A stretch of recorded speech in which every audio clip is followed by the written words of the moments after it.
I always tell people, like, if you've seen that Ancestry.com commercial where the guy talks about how he traded in his kilt for lederhosen because he did a DNA test and found out that he was more Scottish than German or whatnot. I did see that. Ancestry DNA and found out that I actually had a very large amount of British in me. Uh-huh. But for some reason, that inspired me to watch the World Cup. And since the USA wasn't involved, I decided to, put in my lot for England.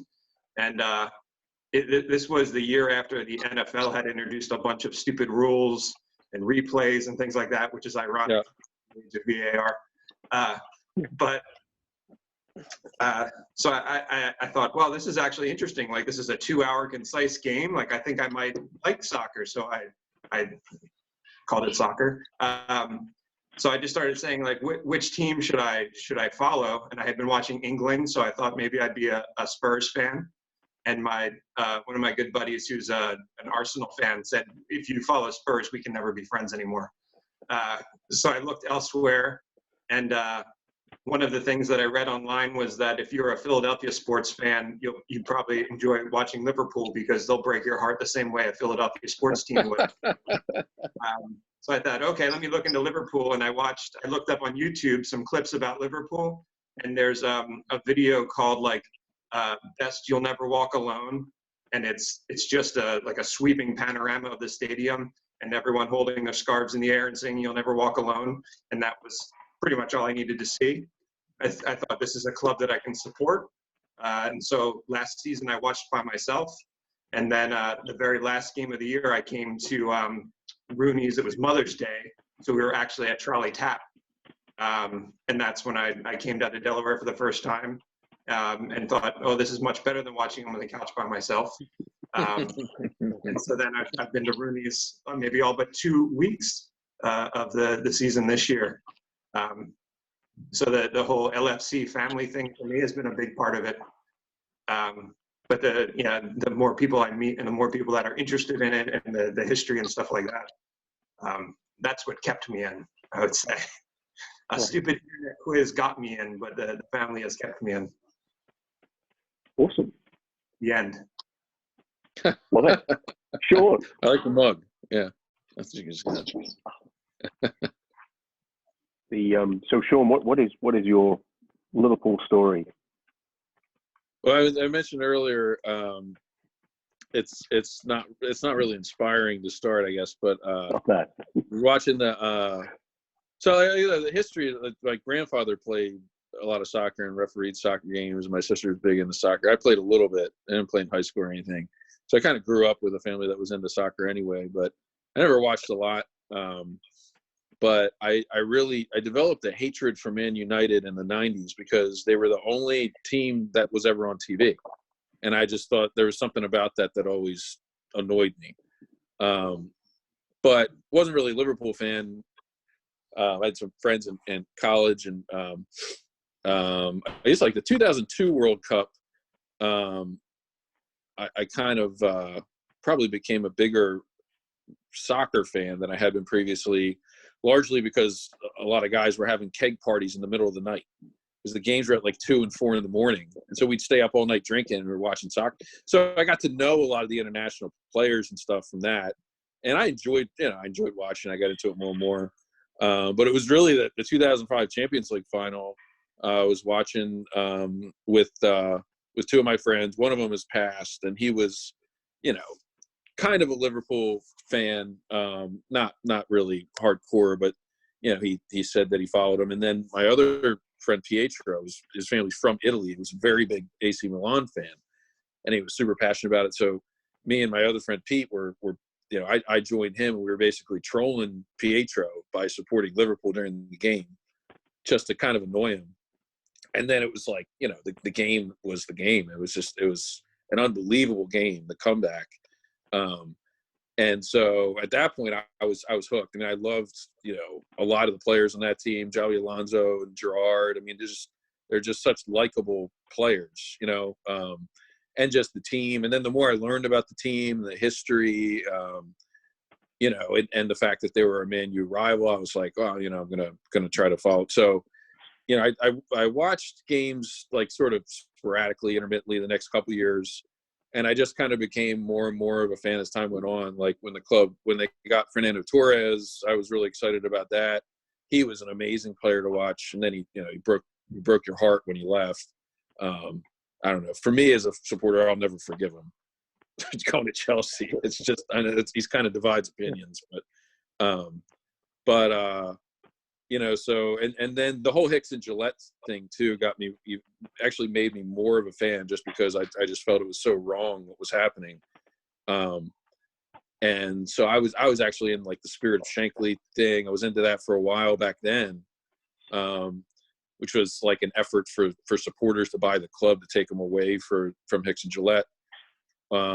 Which ironically now that group sometimes has been, confronting FSG, and I sort of see FSG as like being the savior of the club, I mean, especially at this point, given where the club was. And then, so I watched a lot of the games online through illegal streams for a long time. I can't remember when it was. It was probably around like 2008, 2009. I think Fox bought the rights. I can't remember when that happened. And the games were on TV more regularly.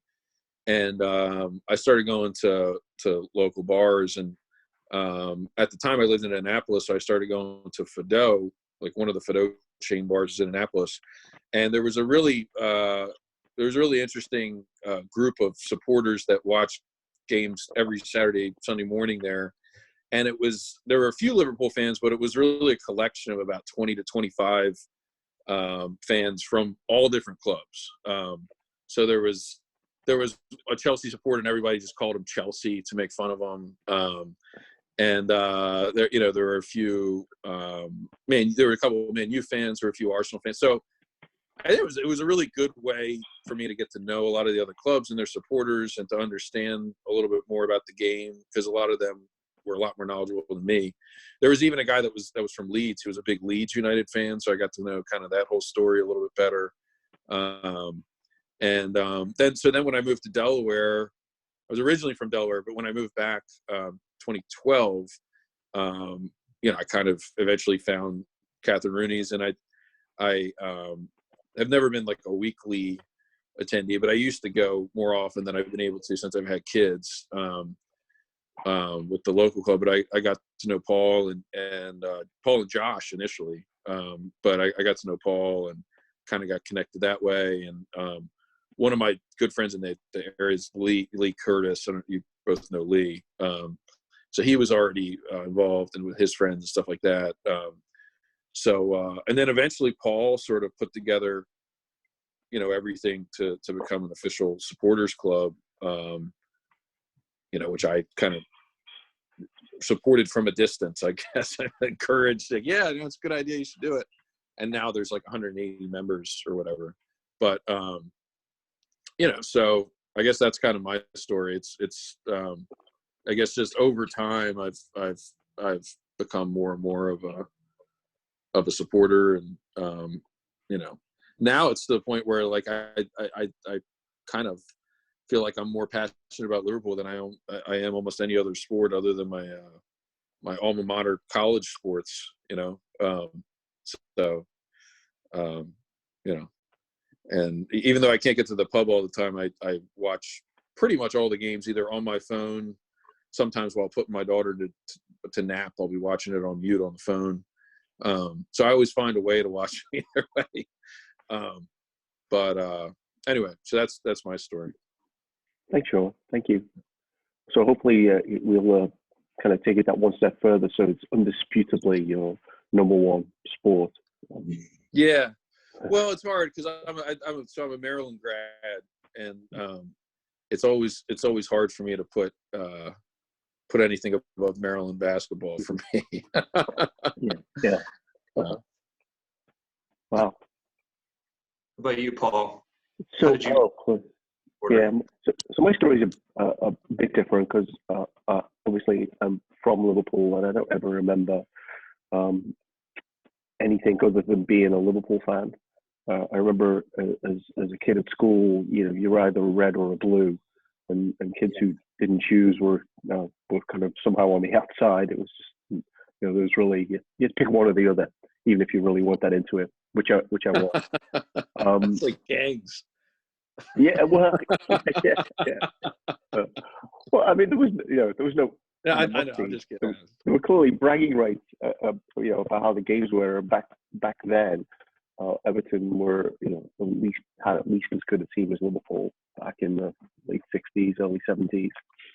And I could talk a lot about sort of individual games, but I think two things in my mind are really kind of moments when it was even more special than it usually is to be a Liverpool fan. I was at the 1977 European Cup quarter-final against Saint Etienne. I don't know if you know the story of this, but at that, I was at university at the time, and these very seemingly sophisticated college professors were telling me what little chance a kind of kick and rush team like Liverpool had against the magnificent French champion Saint Etienne. And Liverpool lost the away leg 1-0. And in the home leg, they needed to win, obviously, by two goals with the or score 3 if the French team scored. There were 57,000 people in the stadium that night. At least 26,000 of them were stood on the Kop. And the gates were closed like 90 minutes before the game started. I don't remember seeing actually very much of the game, but Liverpool scored early and it was like, oh, great. And then the French team equalized in the second half, which meant Liverpool needed 2 goals. And I certainly didn't see either of these goals when they scored the 2 to make it 3-1. But the whole place was absolutely bananas, and it was just such a tipping point in terms of, Liverpool never won the European Cup after that point. They'd beaten probably the best team in the tournament, and they went on to win it. But that, when people talk about European nights, someone eventually will dig up Saint Etienne because you need to be old enough to be in there and remember it. Probably for a period of like almost 15 years after that, we started taking winning for granted. Actually, it was sort of, who do we beat to win the league again this year? I don't know, Aston Villa. It was Aston Villa or Loft for whatever reason. And then we had this this period, 30 years, I guess we're at now, without a league championship. But in that time, the realization of how taking it for granted was really not it could have treated it so much better. It could have held up the 1990 title triumph. I was like, wow, that was pretty awesome, as opposed to like, oh yeah, I guess was that number 18 or whatever. So kind of where I'd roll forward to is I think of the game against Barcelona last year, the 4-0 at Anfield, and in my head, at least that matched at least the Saint Etienne experience, in part because it was here and we've got the group and it's growing and it's kind of people are really into it, but in part because I'm no longer a mindset of taking things for granted. So winning European Cup number 4 was like, well, that's very nice. When was that? Back in '84. But winning European Cup number 5 was pretty special. But number 6 was just something else because of all that's happened and the group that we've got here. Mm-hmm. So I don't know if that's one story or 5 stories, but that's sort of, I guess, dipping in a little bit to some of the experiences and the never taking it for granted ever again is kind of definitely in my DNA now. Fantastic. Yeah.